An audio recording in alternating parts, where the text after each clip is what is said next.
And the glare has returned, as has the curly dove shirt. So it is Monday morning, and it's close to 10:30, and I thought I'd shoot you guys a video about what happened on last night's Celebrity Apprentice, because of course it is Monday morning, and that's what we do on Monday mornings.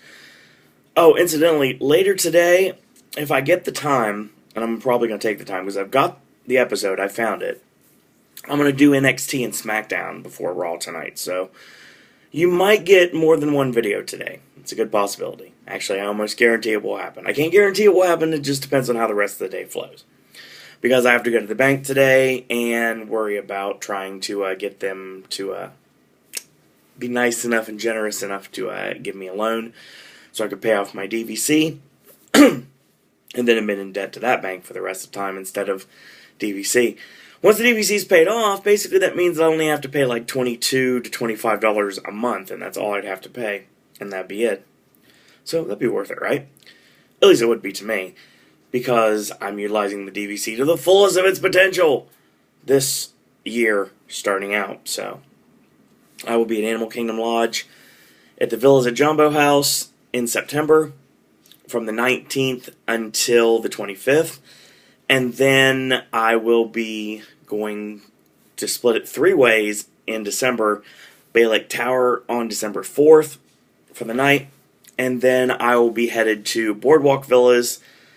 I believe it's the 13th and the 14th. Well, through the 14th. So I leave that next day. And then on the 14th, I'll check into the Wilderness Lodge, the villas there, which is my home resort. So there's always that. Excuse me. Now, don't know what's going on with Mr. Flashback today. There might be a video, there may not be, I don't know. It's looking more and more likely that we're going to get a later video. Tomorrow's harder because I work 12 to 6, and we're going to B-dubs, unless we want to shoot Mr. Flashback at 9 tomorrow, which might be kind of hard, but we'll figure it out. And I don't have a day off the rest of the week, so we'll figure it out when we get there, so. May not get a Mr. Flashback this week. He might have to wait till next week. But no worries. Ben is going to be sending me stuff soon, so we'll have stuff from Ben. And, of course, you have AJ's movie reviews on Friday, which we're going to watch Gatsby and Peoples. Yeah. So that's going to be the plan for the rest of the week. And like I said, if you want to contribute to Pop, if you want to join the Popcaster Revolution, SuroandDisney@gmail.com. And we'll put your video on here, and we'll give you credit for it. So there. You want to see it on the internet? You don't want to do it yourself? We'll do it for you. So there you go.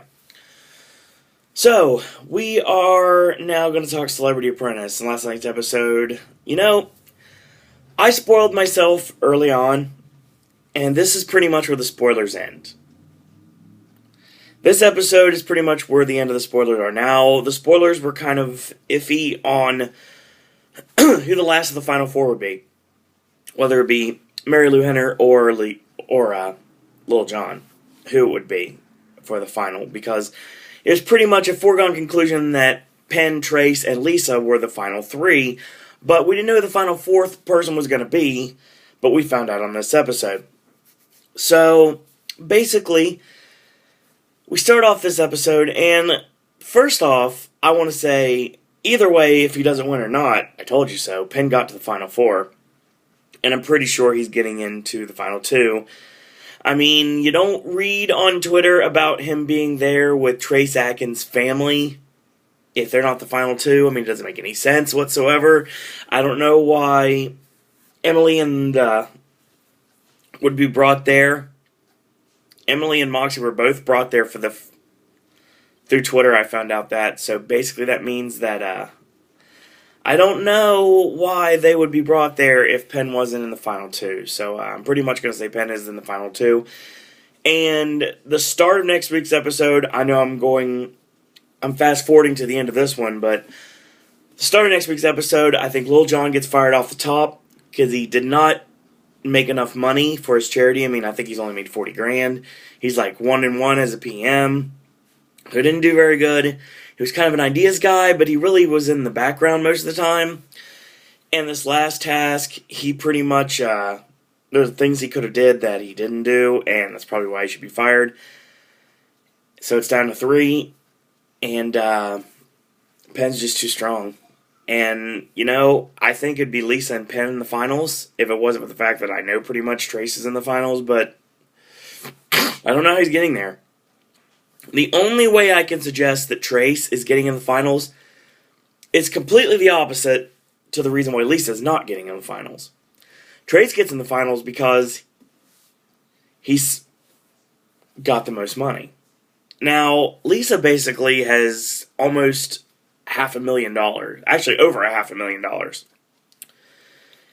And I don't know what's going to cause her to get eliminated next week, but I think it'll happen. Because basically the final that was pretty much broadcasted on Twitter basically tells you that people like, well, Teller's going to be there. And Jeff Dunham's going to be there. And the Blue Man Group are going to be there. Wayne Newton's going to be there. I mean, if Penn's not the PM, I don't understand at all.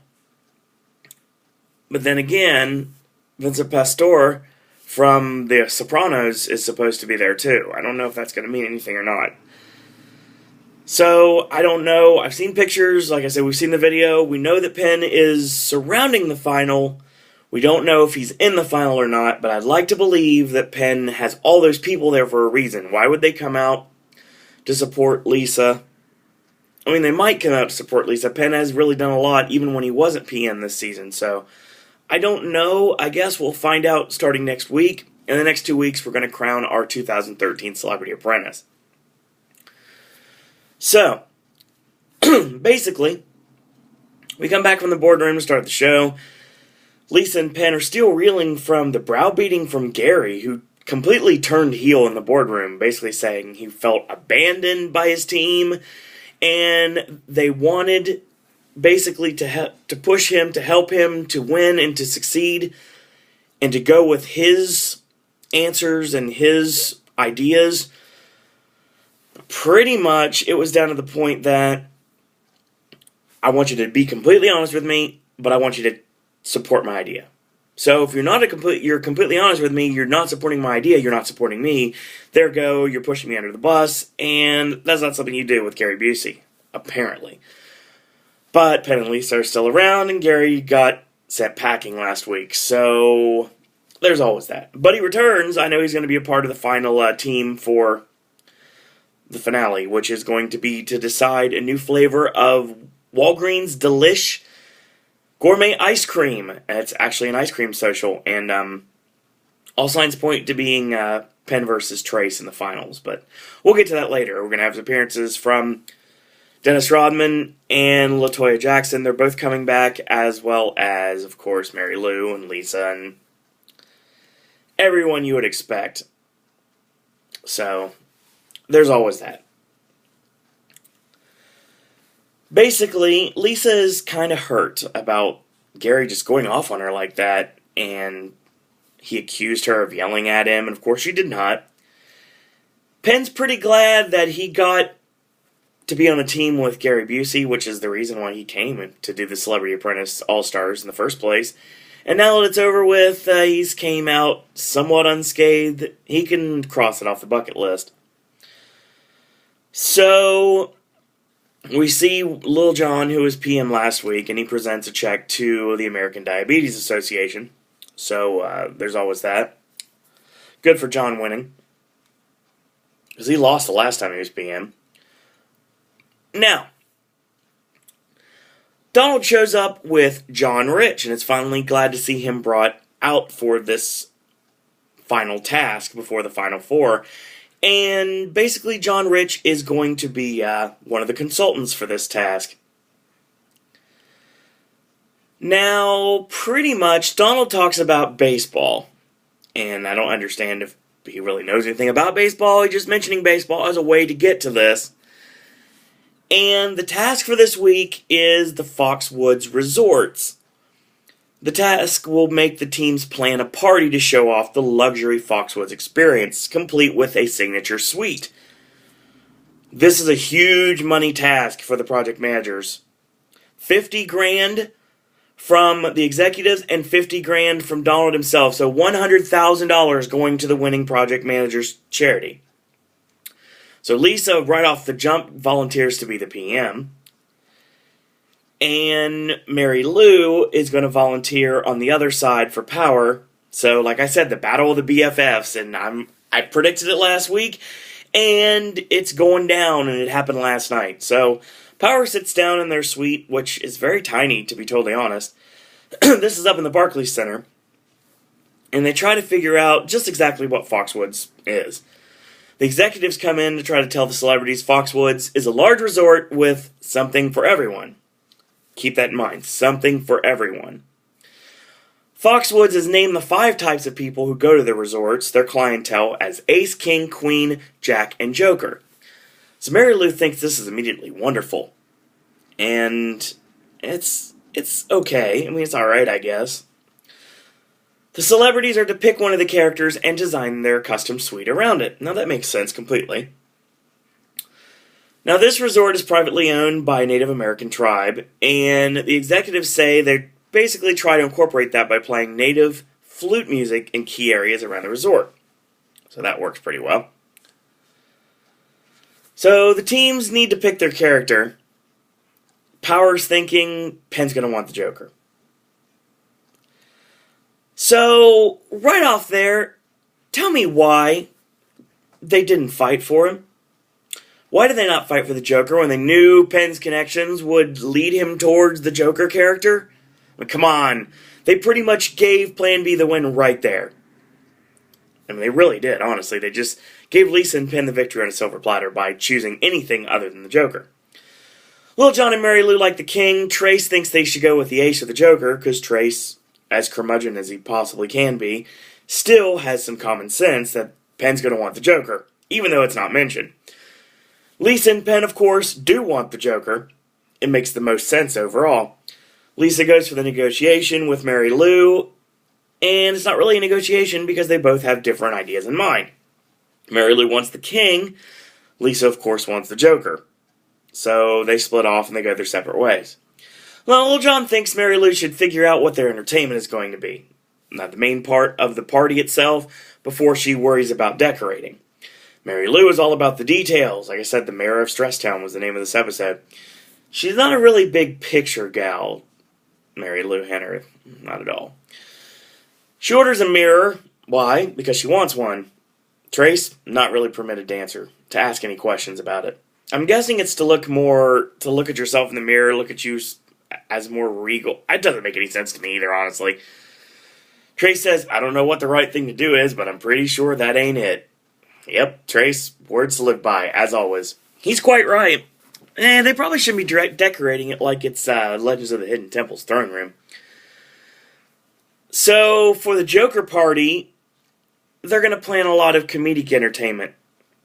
They're bringing in Lisa Lampanelli, they're bringing in Teller, and they want to have celebrity prankster chef, who also works, all of these people work for Foxwoods, by the way. They all have headlined at Foxwoods, and they all personally work at Foxwoods, David Burke. The connection, like I said, of course, is the fact that he has a restaurant at Foxwoods, so it makes total sense. This is all a piece of Foxwoods. Penn basically says that if they don't like this entertainment, they might as well burn down the resorts, because this is what they're providing on a regular basis. Penn has great connections. They even are trying to bring in a Native American flautist in this case, sorry. And that's exactly what they try to do. And it's Penn, so he will accomplish this goal. Meanwhile, across the other side of the stadium, Marilu wants to fit a massage therapist into this party. It's not going to be really relaxing at all, and it's kind of taking up space. And ask Lil Jon and Trace to figure out the entertainment that could fill in these extremely tight gaps. Because this suite is tiny as is, but bringing a massage table in the middle of it kind of makes it even smaller. And that's not what they're trying to get for. Well, get for? Not even a word. That's not what they're trying to accomplish. There, that's the word I'm looking for. It's got to be King-themed, but not themed like the King character of Foxwoods Resort. So, I think they should just go on the internet and look at pictures of the Excalibur Resort in Las Vegas and just take cues from that, because that's still, the King element is there, but it's also subtle. This, Marilu, is not subtle. There's golden crowns on all the thrones. I mean, it's a no-brainer here. They're gonna lose. Marilu quietly tells Trace he's a curmudgeon, and this is the second time this is mentioned, and this is probably like the millionth time it's been mentioned during this season. Trace basically just hangs out in the back until he gets an idea, and then he runs with it. And that's how Trace operates. That's the reason Trace is going to make the final two. So, Trace notes in his very deep voice, Marilu is way too high energy for him. Trace is going to bring in some country artists, and he mentions to bring in Dolly Parton. And he's going to try to get Dolly Parton for this party. Party. Yeah, I know. But, of course, she cannot make it because she's stuck in Pigeon Forge because of the ginormous snowstorm going outside. And I'll get to that in a second because that's the next thing we're going to talk about. Basically, the storm is about 15 inches of snow in New York. All flights are canceled, and Teller is basically stuck at the airport. Is he going to be able to make it in time? We don't know, because he's got to fly from Vegas. He might fly him to Philly and make him drive. That could possibly happen, but drama, tension, will Teller make it or not? Who knows? Of course we do know, because Wikipedia has told us that Teller is on this episode, and we've seen from the coming soon, or should I say coming next, that Teller is a part of this episode. So, no worries, it's just done for drama, and that's how reality shows work. So, basically, Marilu, once again, too upset about Trace being way too laid back about everything. Trace is going crazy, and he talks about how the king needs to have beautiful maidens. I think Trace is a little out of it at this point because he's been stuck in that room for so long. I mean, he's got cabin fever at this point, or I guess it'd be sweet fever at this point, because he's just throwing out some really random stuff and not really ideas anymore. He's just trying to have some fun with Lil Jon, to the dismay of the substitute teacher in the room, Marilu Henner. So, basically, in the other suite, Penn and Lisa are practicing the pronunciation of Mashantucket Pequot, which is the name of the tribe that owns the Foxwoods.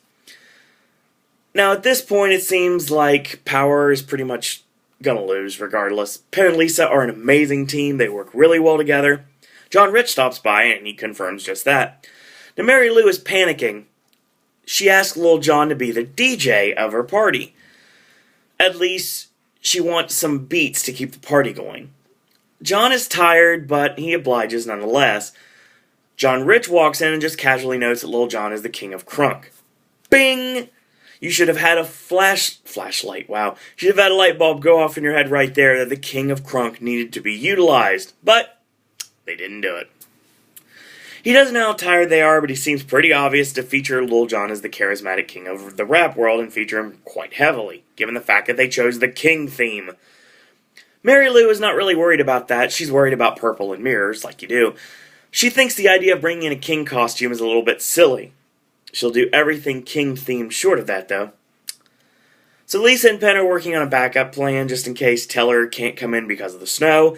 Lisa's going to do a Penn and Teller type trick, but Penn is going to be using her lips as pillows. Basically, the trick where Penn juggles and she is fed the apples. I mean, that's the only thing that would really work, but it doesn't really matter if she gets the apples slammed into her lips because they're fake, as we have mentioned 4 million times during this season. Thank you, Donald. Meanwhile, Trace has secured Hunter Hayes. Yes, the country version of Justin Bieber, who apparently just won the big award at the CMA Awards, and I guess CMA Awards is pretty much redundant because I just called it the Country Music Awards. And he was the Best New Artist, I guess is what it would be. I'm not a country guy at all, but Best New Artist is Hunter Hayes, and he was going to come in to entertain. So Marilu has absolutely been on the king costumes that Lil Jon brings in because the King of Crunk idea was going to be a good last-minute idea, but of course it kind of falls through. At the end of the night, of course, Lil Jon and Trace are released from detention. That's pretty much what this was. That's what this pretty much was at this point, was Marilu was basically the teacher in charge of the detention hall, and Lil Jon and Trace were the delinquents that just badly wanted to get out of the room, and they do that at the end of the night. So the next morning, we get our parties and our suites. The snow has melted enough for people to be able to make it. Things are going to work out like clockwork. Lisa gets her party set up, all the pieces are put in place, including the arrival of Lisa Lampanelli, who makes her first shot on Celebrity Apprentice since last season, which I thought she was brilliant on, obviously, because I'm a big fan. And she looks like she's lost a ton of weight, too, so there's always that, so Lisa, you look amazing. Now, in the King's Suite, Trace and Little John move an awkward, majestic mirror that weighs about 5,000 pounds, and nobody really knows what it's for. And, of course, John was trying to get the DJ equipment, and it fell through at the last minute, so basically he's just going to mix and mingle for this party and provide nothing more than that. That may be a reason he gets fired first thing next episode, but that's just hearsay. We'll just get to that next week. So, Marilu is absolutely incensed at the fact that John couldn't pull off the very last-minute DJ setup in New York, of all places, mind you.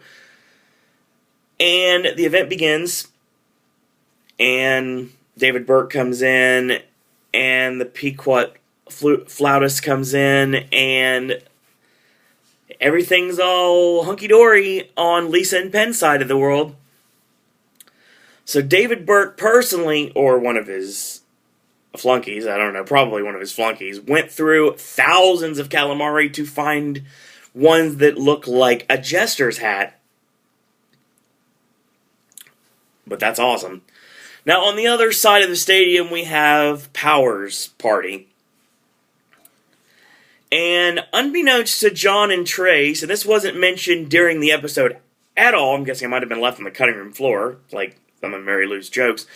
Basically, she has a chess champion playing chess in the middle of this party. Now, I'm not a party guy. Never really have I been, and I never will be. But even I know that if I go to a party, I don't want to play chess. I mean, I go to a board game party, I guess. It's the only play I could really think about it. But in the middle of this party with treating you like royalty, and caviar, and champagne, and a massage therapist rubbing you down. I mean, you're really meant to feel like a king. You actually have a literal king in a chessboard against a guy that you cannot beat in the middle. That's wonderful. That's a brilliant idea from Marilu. And of course, I'm being 100% sarcastic on that. That was absolutely stupid. And Lil Jon and Trace note this immediately, like, we weren't told about this. We didn't even know this was going to happen. This is a bad, bad idea. And yes, it was a very, very bad idea. So Marilu calls in her connections. I mean, she was on Taxi. How does she not know more people in New York? Come on. Now, she gets the Countess from The Real Housewives of Who Gives a Crap, New York, I guess, in this case, to stand there and just pretty much mix and mingle, but she doesn't really do that. She kind of stands there. And, of course, she's the Countess, so the king, and I guess that kind of makes sense, but it really doesn't in the long run, so yeah. Yeah, your party sucks, Marilu, straight up. So, basically, the chair, your throne, is so tall back that the massage therapist has to lean over it to actually massage people's shoulders. Bad planning. They should have brought a table, and they had a chair instead. Trace tries to save the absolutely horrid party by bringing in Hunter Hayes. And John Rich likes it because he's a country star, and that makes sense.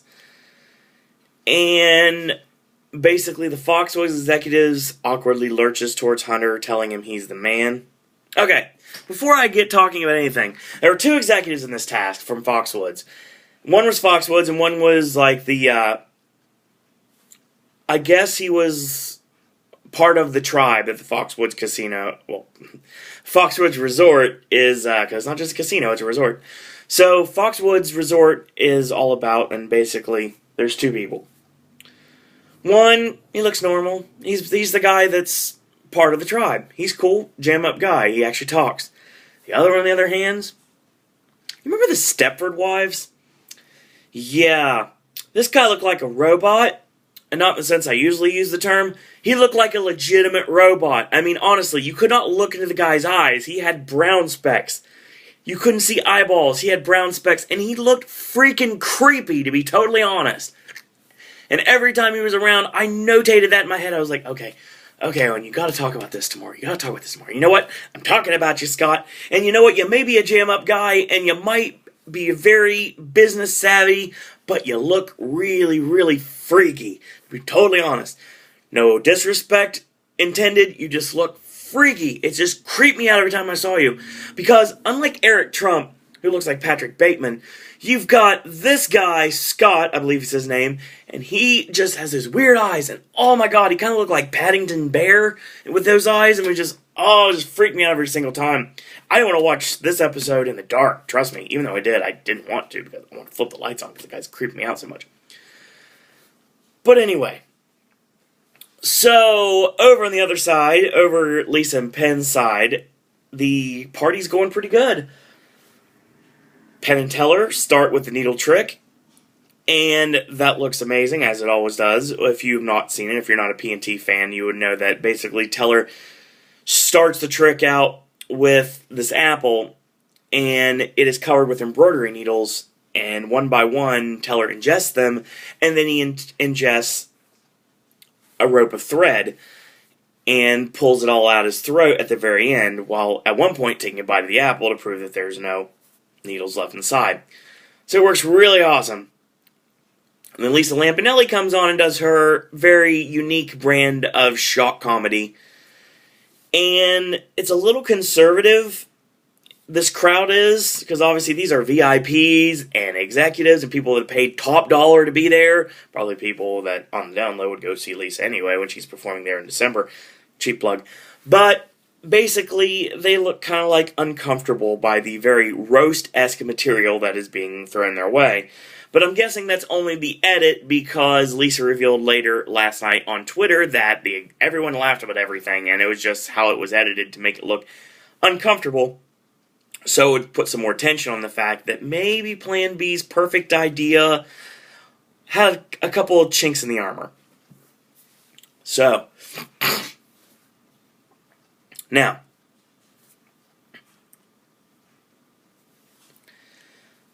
that's basically mentioned that the Foxworth executive, that if, like I said, the one I was speaking about earlier, he doesn't look too happy. Then again, he doesn't look too anything because he has no emotion whatsoever because he is a robot.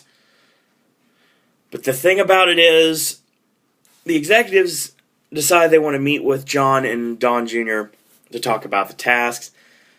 Now, both teams did a great job. That's what is said. That's not true. Marilu's team sucked in every single way possible. They start with brain integration. Both teams did a good job with it. And it almost seems like these guys kind of prefer Marilu's party because they're boring and one guy's a robot, so obviously he's going to dig that. They didn't like the chess, though, and they didn't understand the flute music at Lisa's party, but they mentioned it specifically early on, so yeah. Contradictory statements galore over in this meeting. Each suite was very fun and had great entertainment and could be an enjoyable experience, as the Foxwoods executives lied to Don Jr. So we'll find out exactly what they really thought in the boardroom. Well, we get to the boardroom, and Donald asks Lisa whether she liked the suite or the party better. Like, that's really a legitimate question. She likes both. She brags on her experience. So Marilu tries to talk her party up, but probably realizes how lame it sounded as she's describing it. Lil Jon comments on Marilu as a leader and compares her to a hamster on a wheel. Interesting. Marilu combats that with thinking Lil Jon is untrustworthy with visual things. Donald negates that immediately and likes doing that. The Donald. Yes, he does. So Marilu calls Trace out for being curmudgeon-y. Third time we've heard it in this episode. Trace pipes up, finally, and said they should have fought for the Joker. Yeah, no duh. Just to take it out of Penn's hands is a strategic move. And John agrees Penn should not have ever had the Joker suite. And if it would have been John playing the game, that would never have happened. Then again, if John would have played the game, that means that Marley Matlin would have won his season of Celebrity Apprentice, and I'm sure it would have made a lot of people happy, even though I was cheering for John Rich at the end, because I became a big John Rich fan. Or like, weirdly, I became a big Trace Atkins fan this season. I don't know why. Even though my guy was in the running the whole time. Not that season, but this season, obviously. So, basically, if we're talking chess, which is really funny considering the fact that Marilu went with the absolute chess game in the middle of her party, that's checkmate. That's checkmate, and that basically means power lost right off the top because they let Penn get the Joker suite, and that was the biggest mistake they could have made. You know what they call him in the rap world? John Rich asked Marilu. She responds that she doesn't know. He's called the King of Crunk. Now Marilu responds she wants Lil Jon to be doing the DJ thing. Okay. Marilu insists that the idea is really sort of what she was going for, and Jon should have put himself out there as the King of Crunk. Now we go a little all he said, she said for a while. And then Marilu, of course, brings us back to the point she's trying to unsuccessfully make, that Trace is being in a very bad mood, and has so for the past 3 episodes. The positives for Marilu's party, the chair massage. The negatives, everything else. The chess master, quite a big miss. Marilu disagrees, of course, because she's a human computer and she can disagree. Especially with the experts on their own brand. That's dumb. Don Jr. tells Lisa the executives love their attention to detail and their theme. Negatively, though, the decor could have been a little bit more casual and fun. Lisa, of course, wins, so just like I predicted, someone from Power is going home. Marilu continues to insist chess was a good party idea all the way to the limo. That's basically what's going to happen. Chess was a huge miss, and it was Marilu's idea. She fixates way too much on all the details and doesn't quite see the big picture. When they get back to the suite, Lisa says, chess, whispering to Penn, what the heck? Back in the boardroom, Marilu blames Trace for not pulling his weight by securing the entertainment she wanted. You know, like a chess master, which is what she brought into the table, and that's what is going to get her fired. She says Hunter Hayes, who the executives obviously loved 100% and thought was the man, was not the wow factor she was looking for. Once again, Lil Jon is mentioned by John Rich as the King of Crunk, further putting more dirt on Marilu's grave in Celebrity Apprentice this season. Donald questions whether Trace tried hard, or tried even hard enough. Penn and Lisa notice Trace is rather surly and admitted to not having a good idea in the last 3 tasks. Trace doesn't care. At all. Marilu clings to this because it's the only thing she's got at this point, saving herself from being fired immediately. And she makes the suggestion Trace should be fired because he dropped out 3 tasks ago. So Marilu is intense and insistent. She compares herself to Joan Rivers and drives home she has had everyone's back. So Donald starts it up and we hear the music cues and we know what's going to happen. It's a foregone conclusion. Marilu's going home. Marilu tries to rebut the statement. Donald continues. She's the project manager. Trump's made up his mind. She doesn't even admit to any mistakes whatsoever. Kind of like Lou Ferrigno in his season. So it is written, so it shall come to pass. Donald may not be able to beat her down, but he can send her down the elevator.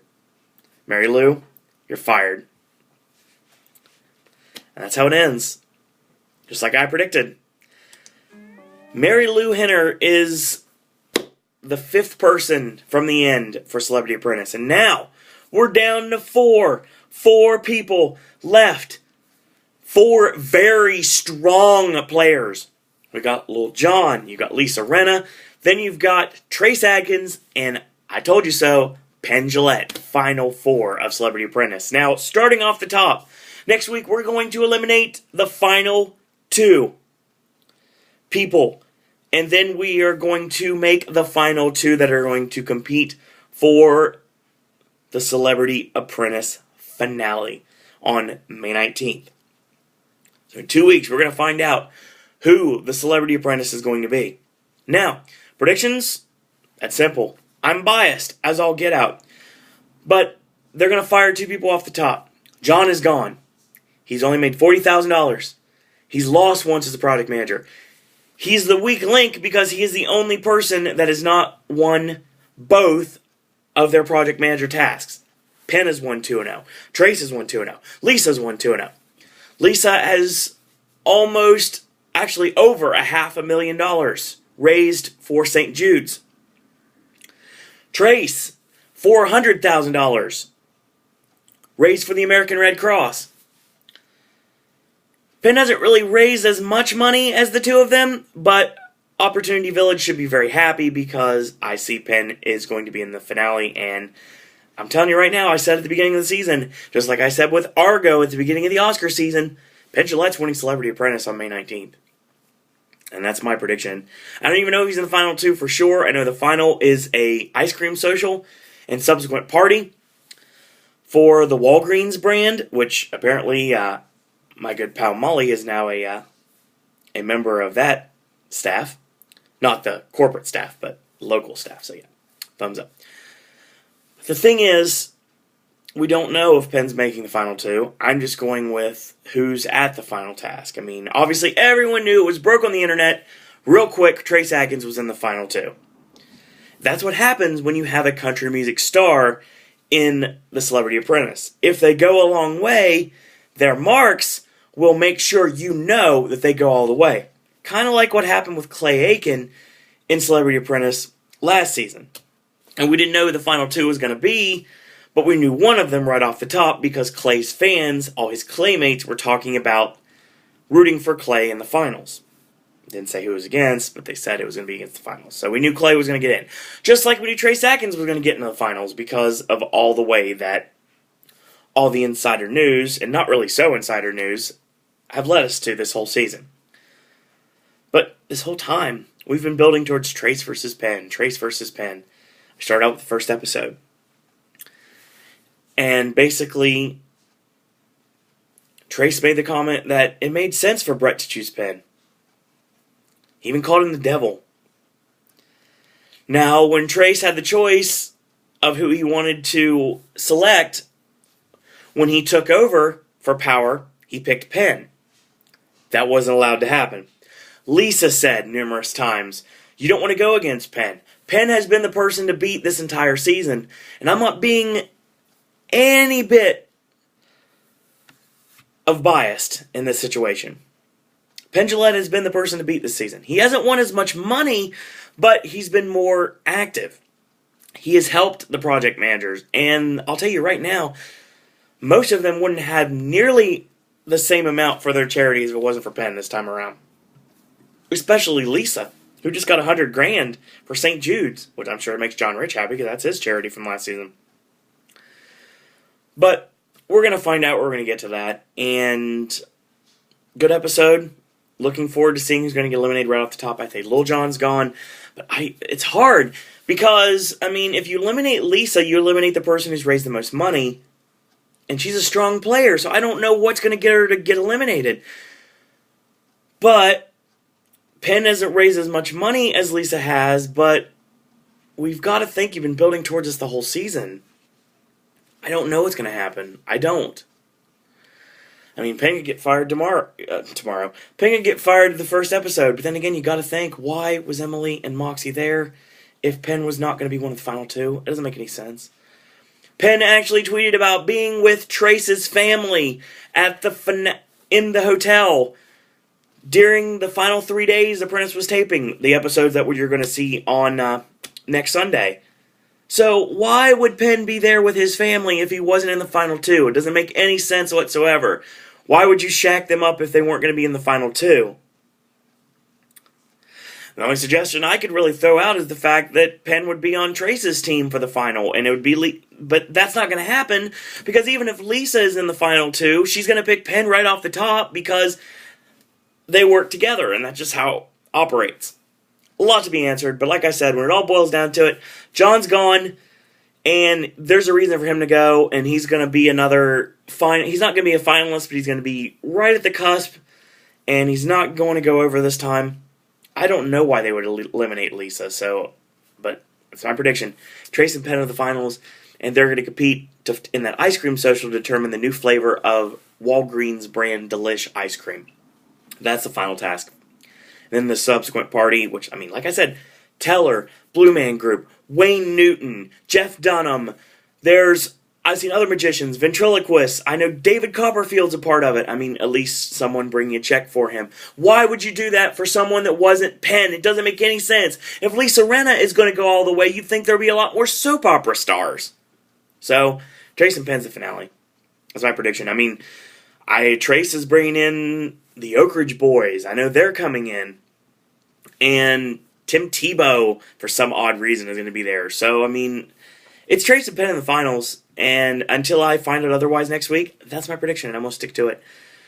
Hope you guys enjoyed the episode, and hope you guys enjoyed the recap. So, once again, we got 2 episodes to go, and starting next week, we've got our 2-part finale, which is going to lead to the crowning of the 2013 Celebrity Apprentice on May 19th.